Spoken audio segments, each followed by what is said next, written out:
Okay, we're going to get right to it for getting our hamstrings to give us a break. So you just need a couple props. Definitely a yoga mat. It's better than a fitness mat because it doesn't squash. It gives you that tactile feedback and support. A yoga strap, you can use a resistance band. However, you don't really want it to be stretchy, but if that's all you have, just go for it. So you're gonna just take that and put it to the side for a moment. And then I also have a dowel, a wooden dowel. If you don't have that, you can use a PVC pipe or even an umbrella, just something that you can just use a little bit. And when you try it, you can figure out what to do later on to try it again. So the first position we're gonna be in is a standing forward fold. So you're gonna come up, hinge from the hip, long spine, so stick your butt back and let your head go. Hold on to opposite elbows and physically pull your elbows to the floor. And you want to look at the back of your mat. So that way you're not lifting your head. So your whole spine is releasing downward. Now, if you need to, you can bend your knees a little bit or a lot. I really want you to give your hamstrings some slack and a break, but I also do want you to start to feel them engaging. Now, a couple things in this position. Shift your weight toward your toes. Pull your elbows down. You can keep wiggling your shoulders. Make sure your head doesn't lift, so you stay in flexion and compression. And then slowly switch the elbows, pull down a little bit more, and see if you can straighten your legs a little bit. And then also a little tip, see if you can push the outer edges of your feet down and feel your sit bones, your butt, widening apart. That'll give you a little bit more space and range. Go for one more breath. Release the palms down, bend your knees a little bit more, and roll up one vertebrae at a time, and go slow so you don't get dizzy. Good. And just turn your palms out, stand tall. We're going to move to the back of the mat so we have space to go forward. And I really want you to think about that hip hinge. We're going to keep working on it. So from here, palms on the hips, step your left foot forward, bend the right knee, and you want to straighten out the leg till the quads are in line. So push your butt back, keep your chest broad, and draw your tailbone down just a little bit so the lower back is flat. And dig the heel, so strong dorsiflexion. You might feel the calf, but you want to feel it all the way up. Every time the leg is straight, you want that sensation, that engagement. And now the hips are square. You want to make sure that left hip isn't coming forward, so pull the hips back. Now arms down, and you're just going to circle the arms, shift forward, bend the left knee, straighten the right leg, keep shifting that butt back, draw the tailbone down a little bit, circle the arms, and step forward, bend the right knee, circle the arms, butt back, tailbone down a little bit, and shift forward, dorsiflex, dig that heel, butt back, really feel that stretch as you circle the arms. Stand up if you run a space like I do. We're gonna go one more round.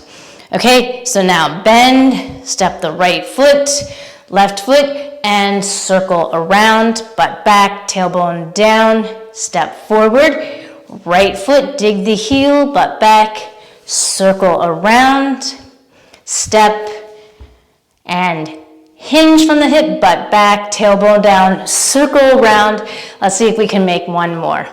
Hinge, circle, butt back, and stand up. Now just take a moment and walk. See how your hamstrings feel from those first two drills that we did. Notice if they feel any different. Now you're going to grab your strap. Now the strap, you don't need to make a loop or anything, but I do want you to hold on either side of the strap. So you have this little loop here. And then lay down on your back. And you can keep the knees bent for a moment. Now draw the right knee to your chest. Put the strap around the ball of the foot. And just make sure they're kind of even in length. Now, you're going to hold on the strap with the right palm on both sides. You can keep the left knee bent or you can try it straight. I'm gonna keep the knee bent. You wanna make sure the hips don't tilt. Now, maybe you are here. If you are here, I want you to slack the strap a little bit and see if you can just straighten the leg. Maybe the leg goes away from your head, it goes that way. Maybe you're here. I just want you to hold that for a second. Root down that right hip.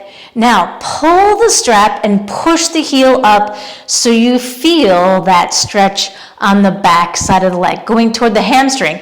Maybe you even have to go like this a little bit. I'm just trying to get my arm out of the way so you can feel that stretch.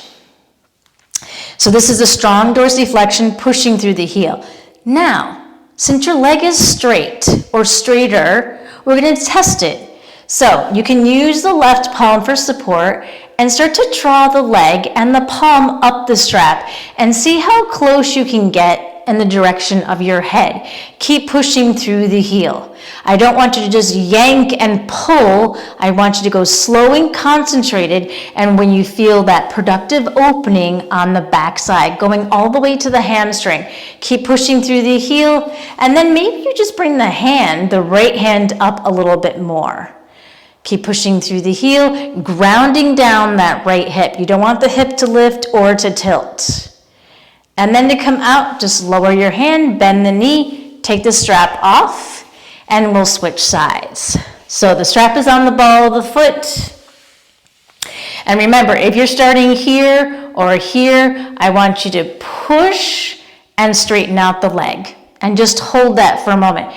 Ground down the lower back. I really want you to find stability in this position as you work on going deeper. We always want to have a stability when we're trying to open up in other areas because the body is always working as a whole. Okay, now let's see what else is available. So slowly draw the leg toward your head. Maybe you slide that left arm up. Make sure that right leg is staying grounded, doesn't fall out to the side, just for added support and stability.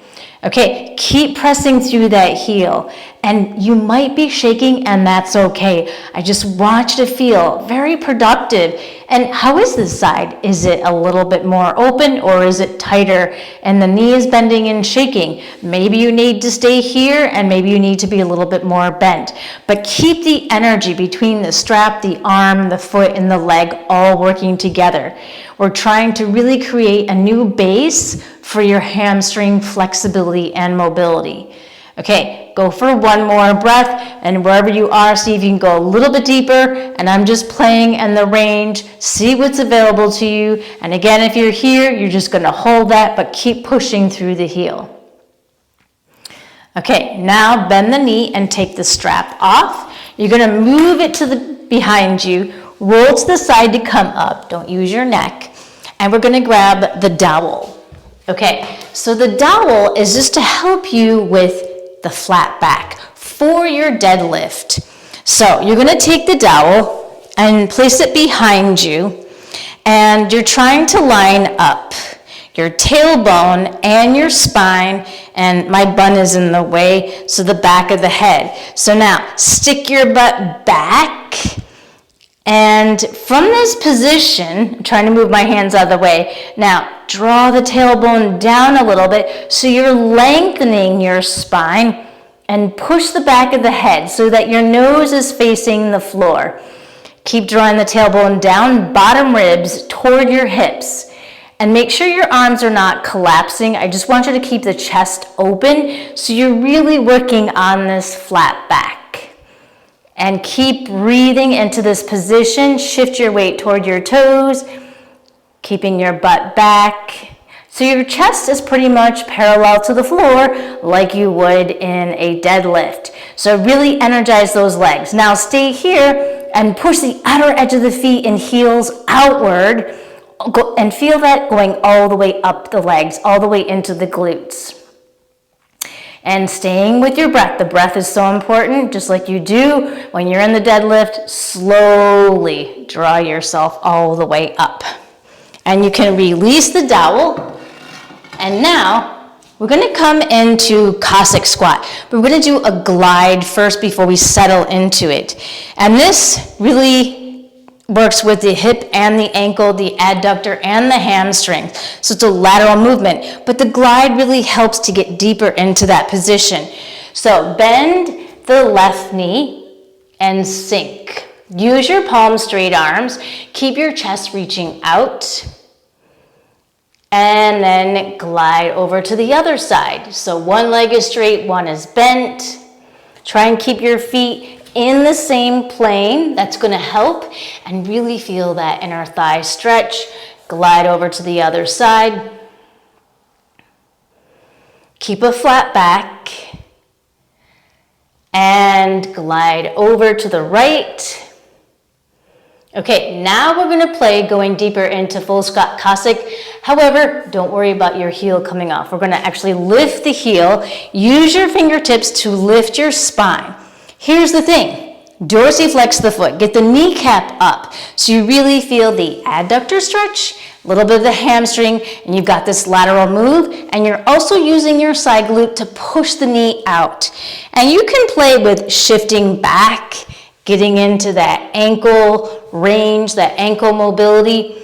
But first, start with the foundation. Try and get your torso vertical so you're not collapsing. Okay, now slowly glide over to the other side. Let the heel lift, dorsiflex the foot, kneecap up. Use your fingertips for support. And notice what's going on this side. Can you work that side glute to push the knee out? Maybe you shift back, play with it, always explore, see what comes up. We're going to do one more side each, just holding it for a breath or two, and see if you can lift your spine a little bit taller, push the knee out. Maybe your heel gets a little bit lower. Press that right heel down and glide over to the other side. Keep your torso lifted. Use your fingertips. You can even bring them in further. Press that left heel. And now we're just going to go into a wide-legged fold. Different, but still a fold. Fold all the way. Hold on to the outer edges of your feet and pull yourself through your legs. And turn your head and neck side to side so you can really feel that you're letting your neck go, which is part of your spine. Shift your weight toward your toes. Move your head up and down. You can have a micro bend in your knees. And now place your palms underneath your shoulders. Bend the knees and hop your knees to the ground and just shake out your wrists. Okay, so these mobility drills are really going to help you for your deadlift. Getting into those hamstrings, getting into the hip, the knee, and the ankle joint. They all work together to help you get deeper with your deadlift and really not get that rounded spine. So you can try one of these or you can do all of them together. It doesn't take very long. So I am Janelle Dubras and I would love to hear from you. Which part of the deadlift do you struggle with the most? Is it the flat back? Is it getting the back to stay flat, or does it round? Or do you feel tension, the tightness in your hamstrings? So comment below and let me know, and we'll continue working on this together. Okay, I will see you next week.